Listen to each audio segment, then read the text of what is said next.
तो पिछले एपिसोड में हमने देखा था तानसेन ने गुयुआन की गार्डियन सोल जो कि उसकी गोल्डन बॉडी थी उसे डिस्ट्रॉय कर दिया था, जिससे गुयुआन धड़ाम से जमीन पर आकर गिरा था।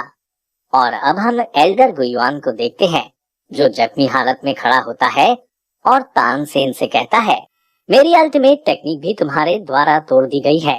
मेरे ख्याल से बेबी डॉग तुम्हारे बारे में सही बता रही थी, क्योंकि तुम ही मार्शल सोल एम्पायर के सबसे बड़े दुश्मन हो। तुम्हारी वजह से हमारे कई लोग मारे गए हैं। जिस पर तानसेन कहता है, मार्शल सोल एम्पायर के कारण मेरे फादर, मेरी मदर, जीवू, दामिंग अर्निग और क्यूबाओ ट्राइब के साथ सभी लोगों को बहुत बड़ी कीमत चुकानी पड़ी है।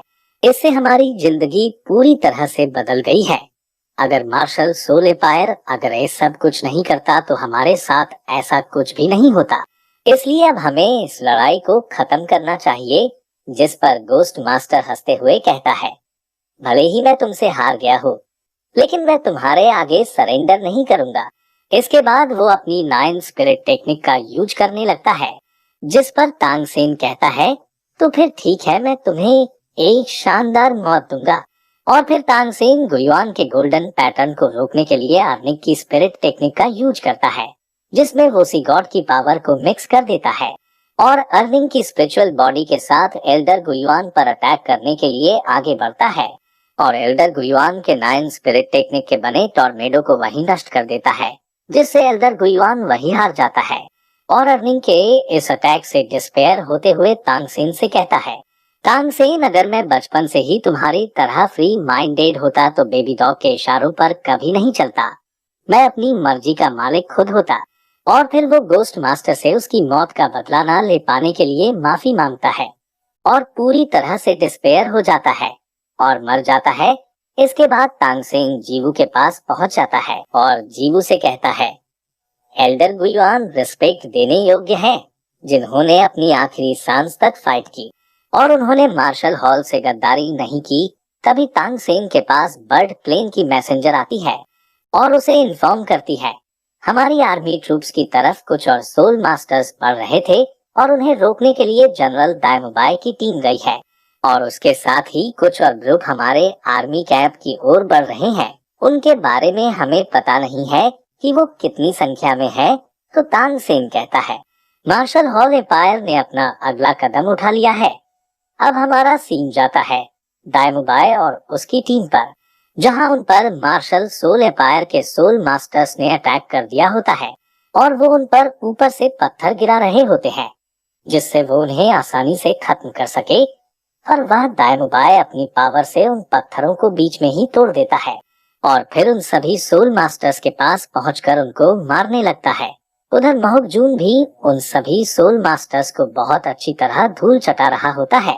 फिर ऑस्कर और निंग्रोग्रो भी बहुत अच्छी तरह सोल मास्टर्स का सामना कर रहे होते हैं और वो सब एक साथ मिलकर उन सभी सोल मास्टर्स को वहां से मारकर भगा देते हैं।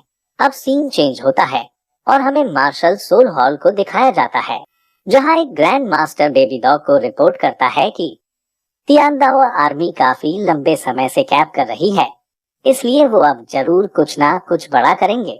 जिस पर बेबी डॉग कहती है, हमारी आर्मी के बारे में क्या सूचना है, वो बताओ। जिस पर 6th एल्डर बताते हैं कि हमारे ट्रूप्स के मोरल काफी हाई है और सारे सोल मास्टर्स अपनी पोजीशन पर है। तभी वहाँ एक सोल्जर दौड़ता हुआ आता है और बताता है, हमारी रेड टीम ने हमें रिपोर्ट भेजी है। तो बेबी डॉग पूछती है, आखिर क्या हुआ है? तो वो कहता है, हमारी 10 की 10 टीमें फेल हो गई है, जिन्हें हमने तियान 2 एम्पायर के फूड सप्लाई को डिस्ट्रॉय करने के लिए भेजा था। उनमें से सिर्फ 30 लोग ऐसे बचे हैं जो बहुत ज्यादा इंजर्ड है। जिस पर 6th मास्टर पूछते हैं, तो बाकियों को क्या हुआ? जिस पर वो बताता है, वो हमारे एम्पायर के लिए शहीद हो गए हैं। ये सुनकर सब शॉक हो जाते हैं और हमारी सीन तियानदाओ एम्पायर कैंप पर आ जाता है, जहाँ सभी श्रेक 7 डेविल एक एक करके इकट्ठा होने लगते हैं।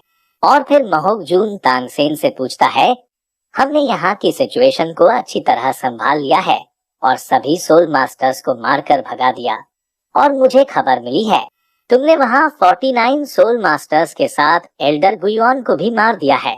ये देखते हुए तुम्हारी पावर पहले से भी ज्यादा बढ़ गई है। तो तानसेन कहता है, कि यहाँ की सिचुएशन अभी ठीक नहीं है। तो दाएमुबाई कहता है कि हम लोग कई पावरफुल एनिमे से मिले हैं, जिनमें से कईयों की सोल पावर एम्परर लेवल पर थी। दूसरी तरफ बेबी डॉग अपने सोल्जर से गुस्से में पूछती है, आखिर हमारे उन सभी सोल्जर के साथ हुआ क्या था जो सिर्फ फूड सप्लाई को डिस्ट्रॉय करने के लिए गए थे। तो वो सोल्जर बताता है, वहाँ हमारी 10 टीमें गई थी और उसमें से आधे से ज्यादा लोग मारे गए हैं और 6 टीमें तो पूरी तरह से गायब हो चुकी है। तो मेरे ख्याल से वो सभी भी मारे गए होंगे और बाकी की 4 टीमों में जो लोग बच पाए हैं वो बुरी तरह से घायल है। जो मरने की कगार पर है, उन्होंने बताया कि उन लोगों पर पावरफुल सोल मास्टर्स ने अटैक किया था और वो ग्रैंड सोल लैंड मास्टर्स के लेवल पर थे। जिस पर 6th मास्टर कहता है, अगर वो ग्रैंड सोल लैंड मास्टर्स थे तो शायद वो क्यूबाओ ट्राइब से होंगे, पर उनके पास इतनी पावर नहीं है कि वो इतने पावरफुल सोल मास्टर्स को एक साथ हरा सके। इसके बाद वो कुछ सोचता है और बताता है, मेरे ख्याल से वो सभी कोई और नहीं, दाएमुबाई के साथ बाकी के श्रेक डेविल्स होंगे, क्योंकि उन्हीं के पास इतनी पावर है कि वो इतने सारे सोल मास्टर्स को एक साथ हैंडल कर सके। और उन्होंने जिग्लू सिटी की फाइट के बाद से तियान 2 एम्पायर की आर्मी को ज्वाइन कर लिया है और मार्शल हॉल एम्पायर से लड़ने का फैसला कर लिया था।